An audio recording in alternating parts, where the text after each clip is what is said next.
अम्मा बाद फ़अऊज़ु बिल्लाहि मिनश शैतानिर रजीम बिस्मिल्लाहिर रहमानिर रहीम इन यंसुरकुमुल्लाहु फला गालिब लकुम व इन यख़ज़ुलकुम फमन ज़ल्लज़ी यंसुरुकुम मिन बअदी व अलल्लाहि फल्यतवक्कलिल मुमिनून सदक़ल्लाहु मौलाना अज़ीम। बारगाह रिसालत मुआब सल्लल्लाहु अलैहि वसल्लम में दुरूद पाक का हदिया पेश करें। अल्लाहुम्मा सल्लि अला सय्यिदिना व मौलाना मुहम्मदिन मअदनिल जूद वल करम व आलिहि व अस्हाबिहिल किराम व इब्निहिल करीम व बारिक व सल्लिम सलातन दाइमतन सरमदन अबदा।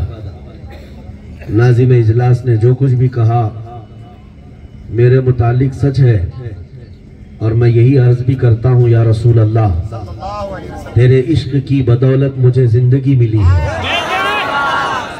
तेरे इश्क की बदौलत मुझे जिंदगी मिली है।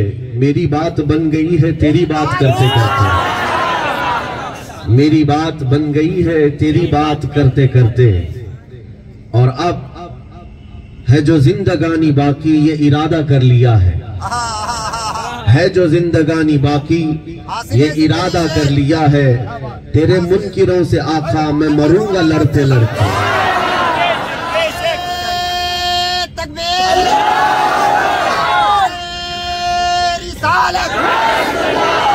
सरवरे दो आलम अज़मते सरवरे दो आलम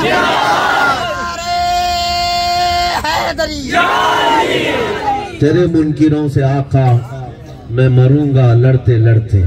और हर मोमिन का यही शीवा होना चाहिए, क्योंकि जिंदगी हमें मिली है तो मुस्तफ़ा करीम के सदक़े में मिली है। और हम सुन्नी तो अल्हम्दुलिल्लाह बचपन से यही जानते हैं। हमारे मुर्शिद ने हमें ये गुट्ठी में घोल करके पिलाया कि जिंदगी ये नहीं है किसी की किसी के लिए, जिंदगी है नबी की नबी के लिए। ना समझ मरते हैं जिंदगी के लिए, जीना मरना है सब कुछ नबी के लिए। जब हम नबी पाक सल्लल्लाहु तआला अलैहि वसल्लम के लिए दुनिया में हैं तो फिर ये एक जान क्या है अगर हो करोड़ों। ये एक जान क्या है अगर हो करोड़ों। या रसूल अल्लाह तेरे नाम पे सबको वारा करो। हमारा मसलक और हमारा मजहब यही है। सबसे पहली चीज आपको मैं ये बताऊं, अपनी जिंदगी में फर्स्ट प्रायोरिटी, सबसे अहम चीज कोई होनी चाहिए मुसलमान के लिए तो मुस्तफ़ा करीम सल्लल्लाहु अलैहि वसल्लम की इज्जत है। इकबाल ने कहा है आबरू मा जना में मुस्तफ़ास्त। हम सब की जो इज्जत है वो मेरे मुस्तफ़ा के नाम से वाबस्ता है। अगर वो नाम सलामत है तो सबकी इज्जत सलामत है। और अगर नबी करीम सल्लल्लाहु अलैहि वसल्लम की तरफ उंगलियां उठती हैं तो तुम्हारा वजूद भी खतरे में है। और ये हम आज जीती जाती तस्वीरों के साथ देख रहे हैं, अपनी आंखों के साथ देख रहे हैं। जो हालात हम पर आए हुए हैं ये सिर्फ और सिर्फ शामत आमाल ही नहीं बल्कि नबी पाक सल्लल्लाहु तआला अलैहि वसल्लम की इज्जत के मुतालिक अगर उम्मत ने हल्केपन का एहसास किया तो फिर हमारी इज्जतें खतरे में हैं। मैं आपको एक बात बता दूं कि अगर तुम्हारे घर का कोई पेंट या खिड़की या दरवाजा थोड़ा खुरचता है, निकालता है, तोड़ता है, तब भी घर आपका सलामत है। थोड़ी मरम्मत के बाद फिर घर सही हो जाएगा। लेकिन अगर घर का मेन पिल्लर है वो कोई हिला देता है तो छत ढह जाए, पूरा घर अंदर जमीन में धंस सकता है। तो आप उस शख्स को माफ कर सकते हैं जो मेरे घर की दीवार पर लिख दिया या पेंट का खराब कर दिया या दरवाजे को तोड़ दिया, खिड़की को तोड़ दिया, इन चीजों को माफ कर सकते हैं। लेकिन अगर घर के पिल्लर को कोई हिला रहा है तो गोया कि मेरी पूरी छत जमीन बोझ कर रहा है।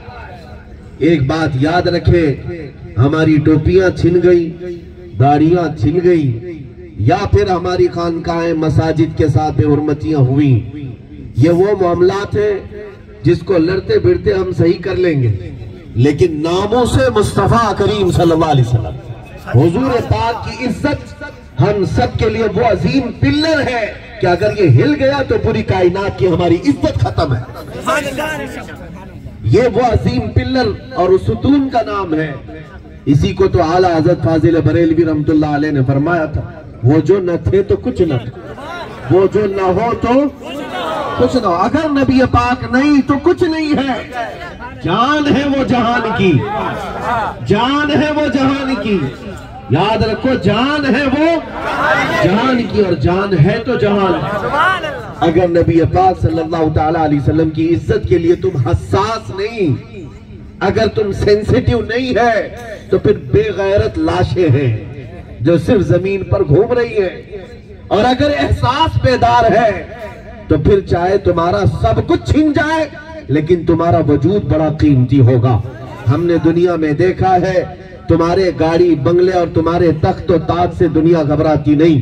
तुम बहुत सारी तंजीमें, बहुत सारी अपने लिए फौज तैयार कर लो, अपने लिए बहुत ताकत तैयार कर लो, कुछ भी कर लो, उससे तुम किसी के दिल पर हैबत नहीं डाल सकोगे, उससे तुम किसी के ऊपर रौब नहीं डाल सकोगे। हैबत और रौब अल्लाह की तरफ से डाला जाता है। और हमने देखा है बड़े बड़े ताकतवर एक जगह खड़े रह जाते हैं, और कभी कोई व्हील चेयर पर माजूर बैठने वाला आलिम पूरी दुनिया को हिला करके रख दे। किस बुनियाद पर, किस बुनियाद पर? यूरोप थरथरा रहा है, इंग्लैंड, हॉलैंड, न जाने कई कंट्रीज ऐसी है, वहां से लोग बिलबिलाए हुए कहते एक मौलवी बड़ा डेंजर है, पैरों से माजूर है लेकिन लब्बैक कहकर पुकारता है, तो कई लोगों के चूल्हे हिलते हैं। इससे पता चला ताकत सिर्फ ताज का नाम नहीं, ताकत कुर्सी का नाम नहीं, ताकत फौज का नाम नहीं, असल ताकत इश्क़ मुस्तफा का नाम। अगर ये सीने में मौजूद है, अल्लाह करीम खुद तुम्हारा रौब डाल देता है, तुम्हारी हैबत डालता है। इसीलिए इस दौलत को हम चाहते हैं कि तुम्हारे सीनों में, मैं मायूस नहीं हूं, मैं इस तरह की बातें करने का कायल भी नहीं कि तुम्हारे सामने से सब कुछ खत्म हो गया। दुनियावी असबाब तो आते जाते रहते हैं, माल आज है खत्म हो जाएगा कल, या किसी के पास नहीं है कल आ जाएगा। आज तुम्हारे पास तख्त नहीं, कल आ सकता है, जिसके पास है वो जा भी सकता है। ये सारी चीजों के सिलसिले में मैं नहीं अर्ज कर रहा, तुम्हारा मसला ये है कि अगर तुम्हारे सीनों में जो दबी हुई चिंगारी है इश्क़ मुस्तफा की, अगर ये थोड़ी सी इसकी लौ बढ़ जाए और ये चिंगारी शोला बन जाए, बस फिर किसी और ताकत की हमें जरूरत ही नहीं, फिर किसी ताकत की जरूरत नहीं। इसलिए कि तारीख में हमने पढ़ा है, दीवान गाने इश्क़ मोहम्मद को देखकर घबरा गई है गर्दिशे दौरा कभी कभी, गर्दिशे दौरा भी घबरा गई। वो कौन सी ताकत थी जो बद्र के मैदान में निहत्ते 313 थे, जिनके पैरों में चप्पल भी नहीं थे और हाथों में तलवारें भी नहीं थी, लकड़ियां लेकर लड़ रहे थे, लेकिन 1400 साल से आज तक तारीख इस बात की गवाह है कि 1000 से ज्यादा लोगों पर उन्हीं 313 लोगों को रब्बे जुल जलाल ने ऐसा गालिब किया कि दुनिया की तारीख में मौजूद है। वो बद्र का वाकया भी, उहद का वाकया भी, खैबर भी, और सबसे बढ़कर के पूरी दुनिया को हिला देने वाला वाकया करबला का मैदान भी देखा है। 79 लोग थे, लेकिन बाकी 22,000 भी बड़ी तादाद के साथ इस्लाम का कुछ खत्म ना कर सके। आज भी नाम हुसैन जिंदा है या नहीं? घर घर जिंदा है। मैं आपसे यही कहता हूं, ये दौलत हर जमाने में हमारे पास नहीं है, वो इश्क़ मुस्तफा की दौलत है। सुल्तान सलाहुद्दीन अय्यूबी सिर्फ 12,000 का लश्कर लेकर मैदान में उतरा था। ये वो वक्त था जब 4 लाख सलीबी लोग मुकाबिल में आए थे। 4 लाख 12,000 के मुकाबिल में सलाहुद्दीन ने अपने फौजियों से पूछा क्या किया जाए। फौजियों ने कहा, है हमारे सिपह सालार, अगर रसूलुल्लाह के सहाबा भी तादाद देखकर उतरते थे हम भी देखेंगे, अगर वो तादाद नहीं देखते थे तो हम भी बगैर देखे उतरेंगे, इसलिए कि हमारा यकीन तलवारों पर नहीं, हमारा यकीन खालिक तलवार रब्बे जुल जलाल पर। वही आयत मैंने तिलावत की, यंसुरकुमुल्लाह फला गालिब लकुम, अगर अल्लाह तुम्हारी मदद करे कोई गालिब आ ही नहीं सकता, कोई गालिब नहीं आएगा। वही यख़ज़ुलकुम, और अगर वो तुम्हें गिरा दिया रब ताला, फमन ज़ल्लज़ी यंसुरुकुम मिन बादी, कुरान में रब ताला फरमाता है फिर कौन है अल्लाह के बाद तुम्हारी मदद कर सकता हूं। कौन है? पूरी ताकतें मिलकर के तुम्हें खड़ा नहीं कर सकेंगी, एक सांस तुम्हें नहीं दे सकती दुनिया। अगर रब तबारक व तआला तुम्हें गिरा दे, छोड़ दे, पूरी ताकतें जमा करके भी तुम खड़े नहीं हो सकोगे। इसीलिए कुरान की बात सुनो, करना क्या चाहिए? व अलल्लाहि फल्यतवक्कलिल मुमिनून। कुरान कहता है मोमिनों को चाहिए कि वो अल्लाह पर ही भरोसा रखे, वो रब्बे जुल जलाल पर यकीन कामिल रखे। मेरे अजीजों, ये हालात आते जाते रहते हैं, बदलते रहते हैं। मुसलमान को इन तमाम हालात से घबराना नहीं चाहिए, इन हालात से घबराना नहीं चाहिए। मैं अक्सर अपनी तकरीरों में कहता हूं, मॉब लिंचिंग आज से नहीं, मक्का की सरजमीन से चली आ रही है। क्या बिलाल हबशी को पकड़ करके औबाश और बदमाश कुफ्फार मारते नहीं थे? उनकी नंगी पीठ पर गरम सिल रखी नहीं जाती, अंगारे दहका कर नहीं लगाए जाते। इमाम अहमद बिन हंबल को कोड़े नहीं मारे गए थे। कई सहाबा ऐसे, एक बुजुर्ग हजरत शेख अबू बकर नाबुल्सी है, जिनको उनको कैद करके एक खाल में बंद करके तकरीबन 1 महीने तक रखा गया था, और फिर उसके बाद वक्त के बादशाह के सामने उन्हें पेश करके उनके सीने से लेकर के पैरों तक चाकू से खाल छील करके निकाली गई थी, और पूरे जिस्म के अंदर खाल उतारी जा रही थी। कोई मुसलमान कसाई तैयार नहीं हुआ था तो एक यहूदी को लाया गया था कि खाल निकालो शेख अबू बकर नाबुल्सी की, और पूरी खाल निकल गई।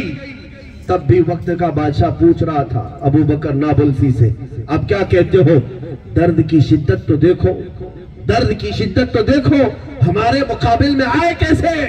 शेख अबू बकर नाबुल्सी ने कहा, मैं हुसैनी हूं और मेरी खाल निकल गई, ये कोई बड़ी बात नहीं। रसूलुल्लाह के घर वालों ने तो अपने बच्चे भी कटा दिए, छोटे छोटे बच्चे भी दे दिए, उनकी पूरी खाल निकाल ली गई थी। अजीजा ने गिरामी वक़ार, ये जो हालात आते हैं ये तुम्हें मजबूत करने के लिए आते हैं। ये तमाम सख्तियां जो आई हैं तुम्हारे कदमों के अंदर, अब लर्जा तारी नहीं होना चाहिए, अब इस्तिकामत के साथ मजबूती के साथ जम जाओ। इसलिए कि मैं आपसे एक सवाल करता हूं, अपने सीने पर हाथ रख करके बताओ, जिस दीन इस्लाम पर तुम कायम हो, इस दीन इस्लाम के बारे में तुम्हारा क्या ख्याल है? ये सबसे सच्चा दीन है या नहीं? तुम जिस रसूल के पैरोकार हो, क्या वो कायनात का सबसे सच्चा रसूल है या नहीं? तो फिर हमारा जुर्म क्या है? मेरा दीन सच्चा है, मेरा रसूल सच्चा है। अब हम चेहरा छुपा कर नहीं बल्कि गर्दन उठा करके बात करें। वो चोर लोग छुप करके बात करें, जिनको डर हो कि चोरी किया है, गलत काम किया है, वो अपना सर छुपा कर बात करे। मेरा दीन हक है, मेरा रसूल हक है, और मेरा कलाम कुरान अजीम जो अल्लाह ने हमें अता किया वो दुनिया की सबसे सच्ची किताब है। सारा सच का मामला हमारे पास है, तो फिर डर किस बात का?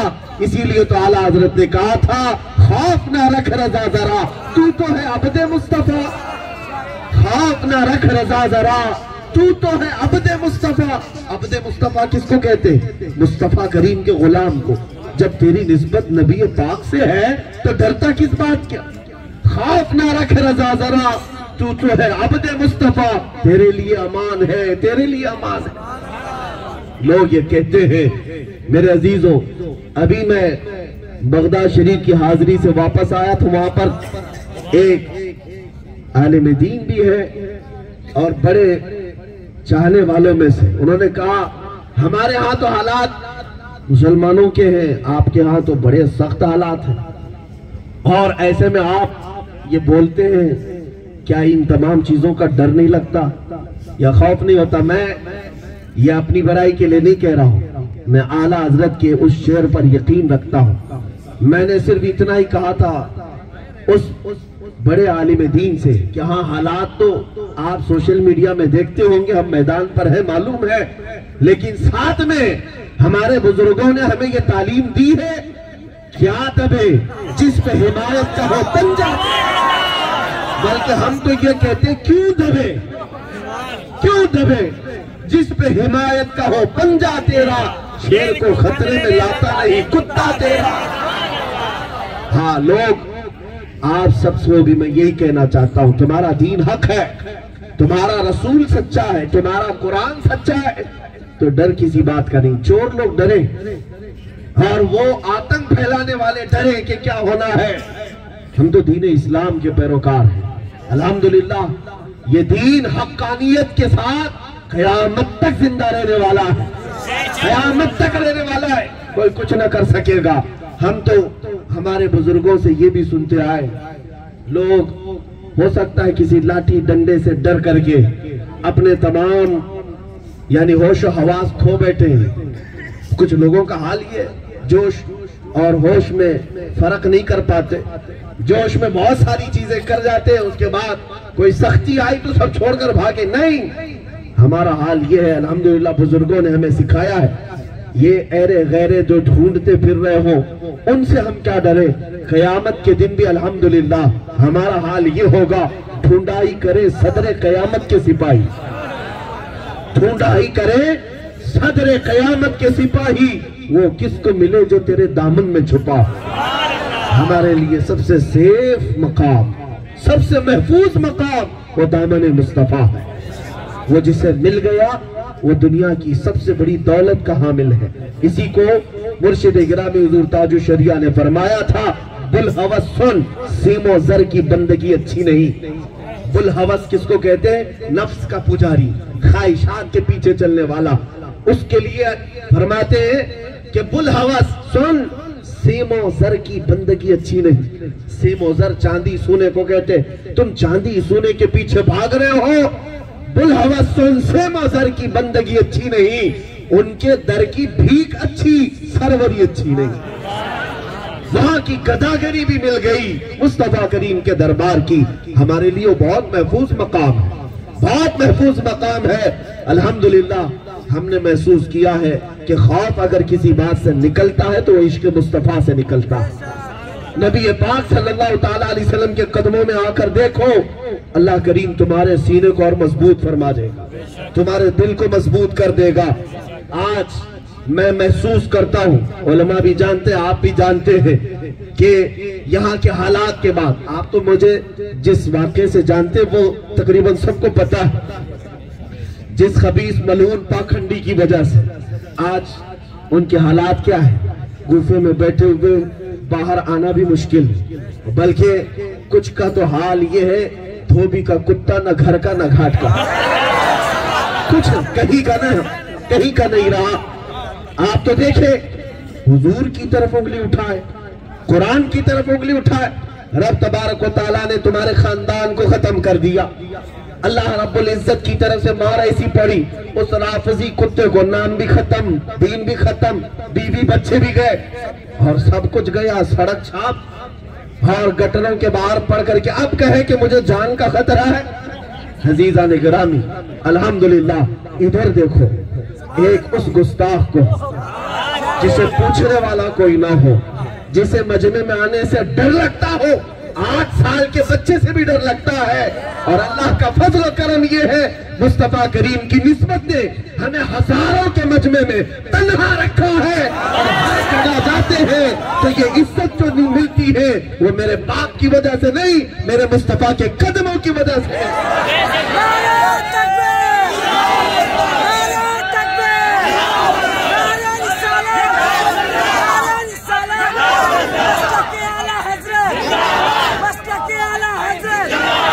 ये नाज़ी अंदाज हमारे नहीं होते, झोली में अगर टुकड़े तुम्हारे नहीं होते या रसूल अल्लाह, जब तक के मदीने से इशारे नहीं होते रोशन मेरी किस्मत के सितारे नहीं होते।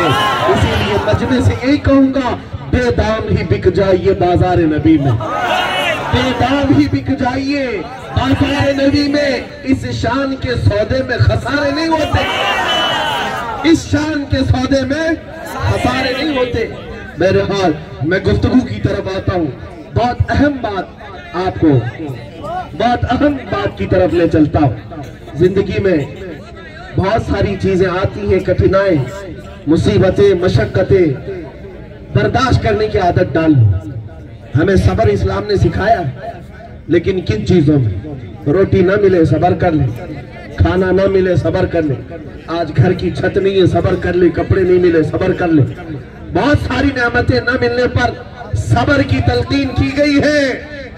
लेकिन हुजूर की इज्जत के मामले में यहाँ पर ये नहीं कहा गया कि चूड़ियां पहनकर बैठ जाओ, बल्कि ये कहा गया है अगर जिस्म में लहू का आखिरी कतरा भी बाकी है तो मुस्तफा के नाम पर पुकारो, दुनिया को बताओ कि हमारे पास जो कुछ भी है वो हुजूर के नाम का है, हम खाते हैं उसी दरबार का सदका, तो नाम उस वक्त तक लेते रहेंगे जब तक आखिरी सांस बाकी रहेगी। हमें आला हजरत ने यही सिखाया है, खाक हो जाए आदू जलकर मगर हम तो रजा, दम में जब तक दम है जिक्र उनका सुनाते जाए, दम में जब तक दम है जिक्र उनका सुनाते जाएंगे। सैयदना अबू बकर सिद्दीक रज़ियल्लाहु ताला ईमान किसे कहते हैं ये समझ लो। सबसे बड़ी चीज तुम्हारे लिए फर्स्ट प्रायोरिटी, सबसे बड़ा हसास मामला तुम्हारे लिए क्या है?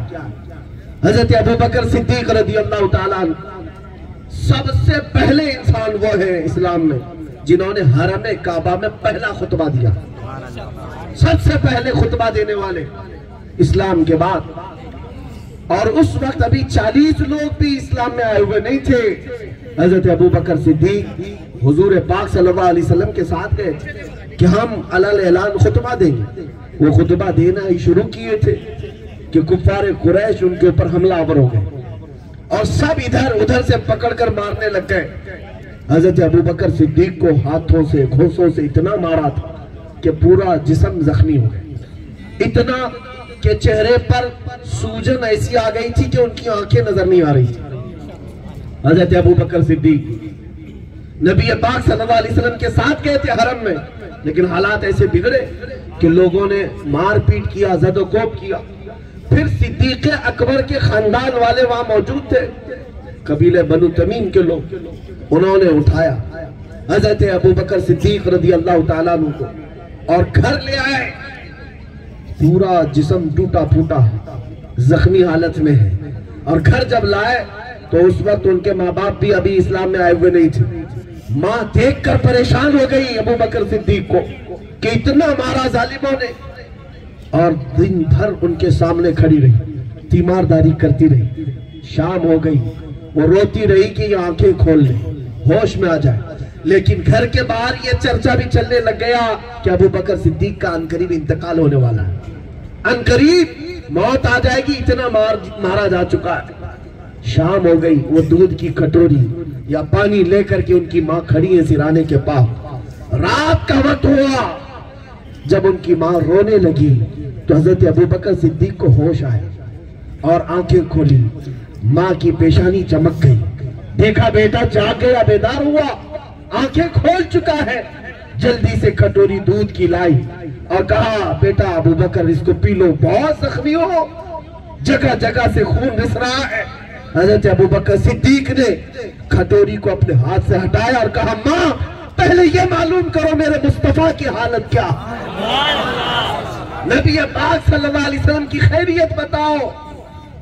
हजार तरह के जख्मी हालत में ये है ईमान। सबसे पहली चीज का एहसास मुसलमान को हो तो नामुस मुस्तफा का हो, इज्जत मुस्तफा का हो। इसलिए कि सिद्दीक अकबर ने जब ये कहा तो मां रो पड़ी, कैसी दीवानगी है, लोगों ने इतना मार दिया कि मौत करीब आ गई। और उस वक्त ये न पानी को हाथ लगाता है न दूध को, पहले पूछता है मोहम्मदुर रसूलुल्लाह की खैरियत को। मेरे अजीजों, माँ ने कहा ठीक है मैं मालूम कर लूंगी, ये पी लो, तुम्हारे अंदर थोड़ी ताकत आ जाएगी। अबू बकर सिद्दीक ने कहा मैं उस वक्त तक एक कतरा भी हलक में न डालूंगा जब तक मुस्तफा का दीदार न करूं। सबसे पहले मुझे बताओ, रात हो गई, उनकी माँ ईमान लाई हुई नहीं थी, वो ढूंढती हुई बाहर गई। हजरत उमर फारूक की बहन, वो चूंकि मुसलमान थी, उनके घर गई, कहा मेरा बेटा बहुत जख्मी है, अभी होश आया, आंखें खोली है, लेकिन न वो दूध को हाथ लगाता है न पानी को, कहता है वो मोहम्मद रसूलुल्लाह को देखना चाहता है, मुझे ले चलो। उनकी बहन हजरत उमर की बहन हजरत अबू बकर की माँ का हाथ पकड़ कर ले गई। नबी पाक सल्लल्लाहु अलैहि वसल्लम दारे अरकम में थे। उस वक्त चंद सहाबा के साथ उनकी माँ गई, कहती है ए मोहम्मद अरबी सल्लल्लाहु अलैहि वसल्लम, मेरा बेटा इतना मार खा चुका कि उसकी आंखें छुप गई है, चेहरा सूज गया है, दिन भर बेहोश था, अभी रात को होश आया। हुजूर खड़े हो गए, कहा सबसे पहले अबू बकर ने क्या पूछा? माँ कहती है पहला आपका नाम लेता है, सबसे पहले आपको पूछता है। मेरे आका कहते चलो। वहां से निकल करके आए, सीधे अबू बकर सिद्दीक रज़ियल्लाहु ताला अन्हु के घर जख्मी हालत में नबी पाक सल्लल्लाहु अलैहि वसल्लम जब पहुंचे, अबू बकर सिद्दीक ने एक निगाह मेरे मुस्तफा को डाली और उसके बाद कहा कुल्लु मुसीबतिन बादक जुललुन या रसूल अल्लाह के रसूल, आपको देखने के बाद हर मुसीबत हल्की लगती है, हर मुसीबत हल्की लगती है। ये ईमान है, ये ईमान है। अगर तुम इश्क मुस्तफा के साथ जियोगे, एक दिन तुम भी ये कहोगे, एक दिन तुम भी ये कहोगे दुनिया मारती है तो मारे, ज्यादा से ज्यादा मौत ही तो आनी है, और मौत आने के बाद मलकुल मौत को ही आना है। वो रूह हमारे पंजों से खींचकर सिराने तक ला रहे होंगे, लेकिन तुम्हें दर्द नहीं होगा, इसलिए कि सिराने के बाद तुम जमाले मुस्तफा देख रहे होंगे। और जब तुम दुनिया से रुखसत हो रहे होंगे, ये जुमला याद रखना, तुम भी पुकार कर कहोगे कुल्लु मुसीबतिन बादक जुललुन या रसूल अल्लाह, अल्लाह के रसूल, आपको देखने के बाद अब मौत की तकलीफ भी आसान लगती है, आसान लगती है। इसीलिए तो इमाम अहले सुन्नत ने कहा था हुस्न यूसुफ पे कटी मिस्र में अंगुश्त ज़ना। यूसुफ अलैहिस्सलाम का हुस्न देखकर औरतों ने उंगलियां काट ली थी, पता है ना वाकया, उंगलियां काट ली थी। अरे उंगलियां कोई काट ले, बल्कि दर्द बहुत शिद्दत का होता है। आला हज़रत कहते कट गई थी, काटी नहीं थी, वो देखने में मसरूफ थी, छुरी चल गई, उंगलियां कट गई औरतों की। लेकिन मेरे मुस्तफा के दीवानों का हाल ये, वह हुस्न को देख करके औरतें उंगलियां काट लेती हैं या कट जाती हैं। या रसूल अल्लाह, तेरे नाम पर, हुस्न पर नहीं, तेरे नाम पर, और उंगलियां नहीं, सर कटाते हैं मर्दान, सर कटाते बस नाम पर। आज हमने क्या देखा है? मेरे मुस्तफा का नाम ही तो है जो हमें जिंदा रखा हुआ है। ये हुजूर पाक सल्लल्लाहु अलैहि वसल्लम का नाम है पाक। मैं आपको ये बात भी बता दूं, ये इतना इम्पोर्टेंट क्यों है नामूस रिसालत का मसला। ये अगर बेदार हो गए सारे लोग इस मसले पर, तो दुनिया जानती है इनको सुलाने में फिर 100 साल लगेंगे। पिछले 100 साल से सुलाया जा रहा है, सुलाया जा रहा है। इनको नशा दिया गया, एडिक्ट बनाया गया, तुम्हारे हाथों में न जाने क्या क्या चीजें दे दी गई कि तुम सोए रहो। तुम सोए रहोगे तो दूसरों का जीना आसान रहेगा। और मुस्तफा करीम के गुलाम खड़े हो गए, कैसर और किसरा को भी घुटने टेकने पर मजबूर कर दे। ये तो दुनिया को पता है।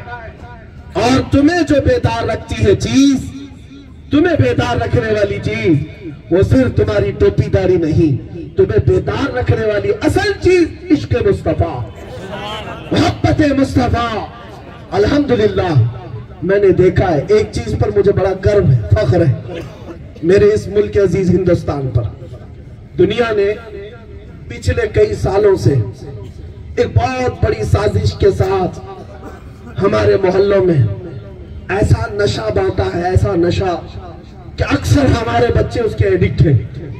बेचते भी ये हैं, करते भी ये हैं, कराते भी ये हैं, और इन्हें छूट दी जाती है। उसकी वजह यही है, पूरी तौर पर तुम बदनाम, पूरे तौर पर बर्बाद हो। आपको एक बात मैं बताऊं, जब डॉक्टर ऑपरेशन थिएटर में किसी को ले जाता है, बेहोश करके ही ऑपरेशन करता है ना, बेहोश करता है, बेहोशी का इंजेक्शन देता है या गोली। अब वो पूरा बेहोश हुआ या नहीं कैसे पता चलेगा? डॉक्टर चूटी काट के देखता है, इधर उधर हिला करके मार करके देखता है। अगर हाथ पैर हिला रहे हो तो समझता है अभी पूरा ठंडा नहीं हुआ, पूरा सुन्न नहीं हुआ, पूरा बेहोश नहीं हुआ। और अगर चूटी काटकर, कैंची लगाकर, ब्लेड लगाकर देखा तुम्हारी हरकत नहीं हो रही है, तो फिर चीर फाड़ भी शुरू हो, बाद में ऑपरेशन होता है। यही है, दुनिया भी यही करती है। दुनिया का हाल भी है कि तुम्हें बरसों से नशा में ऐसा मुब्तला कर रखा जाए ताकि तुम मदहोश हो जाओ, बेहोश हो जाओ, तुम्हें किसी चीज का फर्क ना पड़े। और अब ट्रायल शुरू हुआ है।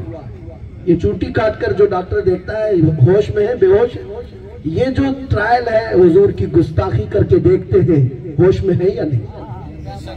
कुरान की तरफ उंगली उठाकर इस्लाम की तरफ ये चेक करते हैं पूरा होश में है या बेहोश हो गया। इन्होंने सिर्फ यहाँ नहीं पूरे दुनिया में करके देखा। अरबों को तो ऐसा मदहोश किया है, उनको किसी चीज का फर्क ही नहीं पड़ता, फिक्र भी नहीं। वो इंटरनेट के दीवाने, फिल्मों के अय्याश, ऐसी ऐसी दौलतों पर उन्होंने अपने गुनाहों की मंजिलें बनाई है कि तुम सोच नहीं सकते, पूरी दुनिया। लेकिन इन्होंने यहां पर भी ट्रायल करके देखा। नशा तो बहुत सालों से हमारे बच्चों को भी दिया गया, बरसों से तुम्हें भी बेहोशी का इंजेक्शन दिया गया, और अब ट्रायल हुआ, देखा जाए जाग रहे या नहीं जाग रहे। इसी बात पर मुझे फख्र है अल्हम्दुलिल्लाह, मेरे मुल्क अजीज हिंदुस्तान का मुसलमान पूरा बेहोश नहीं, तुम्हारी तरफ से एक कुत्ता भी भौंकता है। मोहम्मद अरबी के हजारों शेर मैदान में उतरकर मेरे मुस्तफा का लब्बैक का नारा लगाते हैं।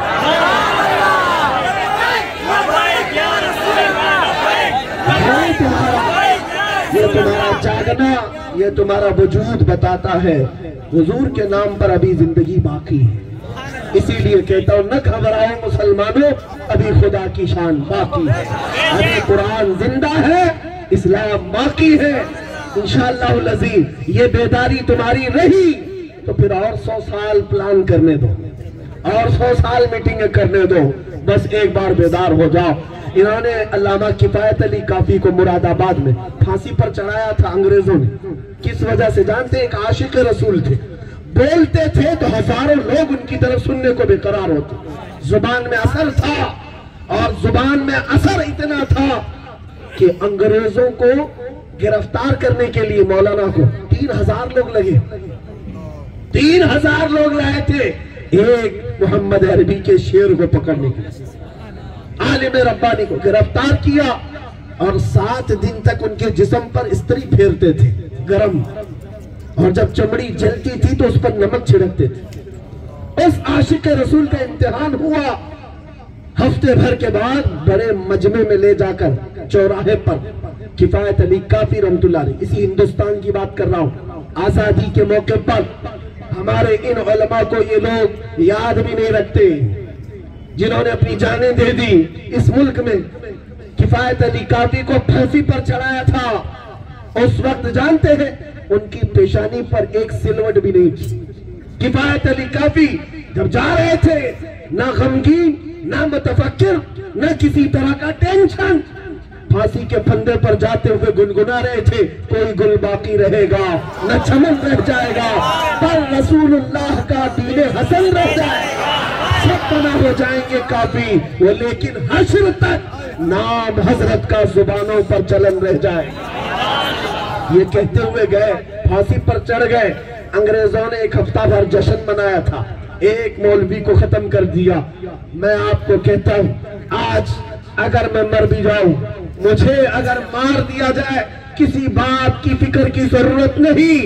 ये हमेशा याद रखना ऐ सुन्नी मुसलमानों, हमारी मौतें किसी को डराने के लिए नहीं होती, बल्कि हम सदियों से ये सुनते आ रहे हैं, इस्लाम जिंदा होता है हर करबला के बाद, इस्लाम जिंदा होता है हर करबला के बाद। किफायत अली काफी को फांसी पर चढ़ाकर अंग्रेजों ने जश्न मनाया था कि एक नबी कहने वाला, इश्क रसूल की बात करने वाला, मोहब्बत मुस्तफा में लोगों को दीवाना बनाने वाला फांसी पर चढ़ गया, खत्म हो गया।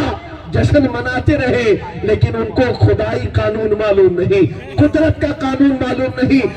तुम एक चिराग बुझाओगे, रब्बे जुल जलाल 100 चिराग रोशन फरमाएगा। हुआ क्या? मुरादाबाद के शहर में किफायत अली काफी को फांसी पर चढ़ाया। उसी के पड़ोस शहर बरेली में अल्लाह रब्बुल इज्जत ने इमाम अहमद रजा को पैदा। उस इमाम अहमद रजा ने फिर अपने नौके कलम से करोड़ों मुसलमानों के दिलों में इश्क मुस्तफा की शमा रोशन कर दी। इसलिए मैं उनसे कहता हूँ जो गुफे में बैठ करके कहते इस्लाम का विनाश करना है, मोहम्मद अरबी सल्लल्लाहु अलैहि वसल्लम की हकीकत बतानी है, खत्म करना है, मैं तो बार बार ये कहता हूँ तुम अपने जिस्मों की खुजली नहीं मिटा सकते, इस्लाम को मिटाने की बात करते हो। और 4-5 गीदड़ कहीं बैठ करके भौंके तो उस पर उनके भौंकने से शेरों पर कुछ असर नहीं होता, कुछ नहीं होता। इस्लाम था, इस्लाम है और इस्लाम रहेगा, कुछ नहीं होना है। लेकिन मैं उनसे कहता हूँ तुमसे बड़े बड़े और सड़े सड़े भी आए और करके देख चुके, हलाकू, चंगेज, कैसे कैसे नाम मौजूद है जिन्होंने हमारी खोपड़ियों से मीनार भी बना दिया था, बगदाद को खून से नहला दिया था। लेकिन कहाँ है चंगेज, कहाँ है हलाकू, ढूंढ कर निकालो, कोई नहीं मिलता।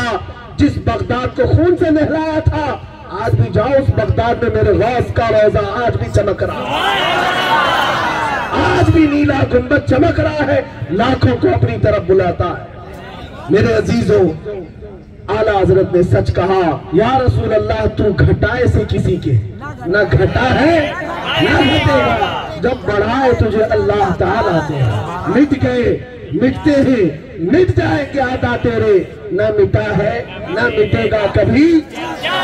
अल्हम्दुलिल्लाह, सुन्नियों को इतना मालूम होना चाहिए, तुम्हें अपनी फिक्र करनी है। दीन इस्लाम अल्लाह रब्बुल इज्जत की हिफाजत में है, मेरे रसूल की इज्जत अल्लाह की हिफाजत में है, कुरान अल्लाह की हिफाजत में है। तुम अपने ईमान की हिफाजत करो, तुम अपने ईमान की हिफाजत करो। आंधियों से घबरा करके मंजिलें न बदलो, किबले न बदल लिया करो। एक बात याद रखो, इधर से तूफान आए उधर से तूफान आए, कहीं से भी आए, नबी पाक के गुलामों को हर जमाने में आजमाया जाता है। और तुम्हारा यही नारा होना चाहिए, टल न सकते थे जंग में अगर अड़ जाते थे, पांव शेरों के भी मैदान से उखड़ जाते थे। ये हमारे असलाफ, हमारे बुजुर्गों ने साबित कर दिखाया है। आ गया ऐन लड़ाई में घर वक्त नमाज, किबला रूहों के जमी बोस हुई कौमे हिजाज, एक ही सफ में खड़े हो गए महमूद अयास, न कोई बंदा रहा न कोई बंदा रहा। आप मजबूती के साथ जमे रहो दीन और सुन्नियत पर, और उलमाए ज़रील एहतराम, मशाइख व सादात की सोहबत तुम्हारे लिए सबसे अहम है कि ये तुम्हारे ईमान के बका की जमानत है, वो ईमान की हिफाजत करेंगे। अजीज़ान गिरामी, हसास मसला, सेंसिटिव मसला है, इसीलिए मैं अक्सर कहता हूँ, बहुत सारे डिपार्टमेंट के लोग भी हमसे ये बात करते हैं, तकरीरों में बहुत ज्यादा जोश, ऐसा लगता है आप प्रयोग कर रहे हैं। हम किसी को भड़काते नहीं, लोगों को ये लगता है भड़काऊ भाषण, भड़काऊ भाषण। अरे जिन भड़काऊ लोगों को तुमने खुले सांड की तरह छोड़ रखा है, अगर वो बंद होते तो हम यही कहते हैं, न तुम हमें सदमे देते, न हम फरियाद यूं करते। बात इतनी ही है कि जिस वक्त तुम मेरे दामन पर कीचड़ उछालो, मेरे दामन को तार तार कर दो, मार डालो मेरे बच्चों को, मेरे घर को, हम सबर खा जाएंगे, हम सबर कर लेंगे। लेकिन हुजूर पाक के नाम पर या उनकी इज्जत की तरफ उंगली उठाओगे तो हमारे जिस्म में जो ताकत बाकी है उस ताकत के साथ हम खड़े रहेंगे। इसलिए कि हमें पता है जो कुछ भी मिला है उस नाम मुस्तफा पर मिला है, हुजूर के नाम पर मिला है, और जीना है तो उसी नाम पर, मरना है तो उसी नाम पर। क्योंकि कयामत में इन पाखंडियों के सामने नहीं, हमें खड़ा होना है, मेरे मुस्तफा के सामने खड़ा होना है। आज बदबख्त और गुस्ताखों की जिल्लत तो हम देख रहे हैं, और कल इंशाअल्लाह सब देखेंगे। आला हजरत ने कहा है, देखनी है हश्र में इज्जत रसूलुल्लाह, देखनी है हश्र में इज्जत रसूलुल्लाह की। बस इतनी फिक्र करो। एक सहाबिया सुमैरा बिन्ते कैस, ओहद के मैदान, इनका बेटा शहीद हुआ, बेटा शहीद हुआ, जवान लड़का था। सहाबा ने खबर दी कि तुम्हारा बेटा शहीद हो गया। वो अपने बेटे के मौत के गम की बजाय कहती है कि रसूलुल्लाह की कैफियत क्या है। ओहद में सुना है हुजूर को तकलीफ हुई है। साहबा ने कहा नहीं ठीक है, अल्लाह के नबी सल्लल्लाहु अलैहि वसल्लम खैर और आफियत के साथ है। हुजूर पाक सल्लल्लाहु अलैहि वसल्लम की खैरियत और आफियत जब बताई गई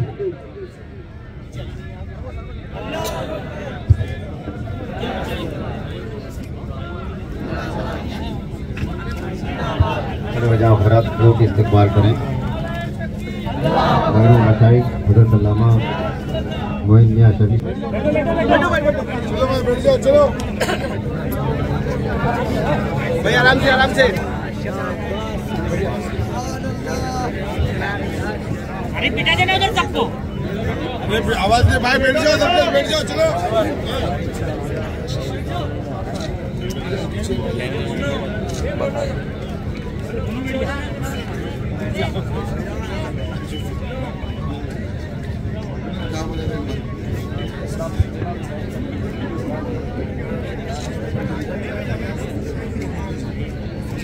दुरूद पाक पढ़ ली है। अल्लाहुम्मा सल्ली अला अल्लाहुम्मा सल्ली व सल्लिम अला सय्यिदिना मुहम्मद व आलिहि व अस्हाबिहि व बारिक व सल्लिम सलातन दाइमतन सरमदन अबदा। मेरे अजीजों, गुले गुलजार अशरफियत मखदूम सिमना रहमतुल्लाह ताला अलैह के खानवादे के शहजादे हमारे पास मौजूद हैं। और जब अगल बगल कोई आले रसूल हो तो एनर्जी में 10 गुना इजाफा होता है। अब हमारी एनर्जी और बढ़ जाती है, लेकिन वक्त की किल्लत है, क्योंकि पाबंदी है और हम उसका भी लिहाज रखेंगे। अल्लाह करीम इन सादात का, अहले बैत का, आले रसूल का साया हमेशा कायम दायम रखे। अजीज़ान गिरामी, मैं जो बात कर रहा था उसको मुकम्मल करता हूँ ताकि आपको एहसास हो। सुमैरा बिन्ते कैस एक सहाबिया, उनके बेटे की शहादत हुई उहद के मैदान में।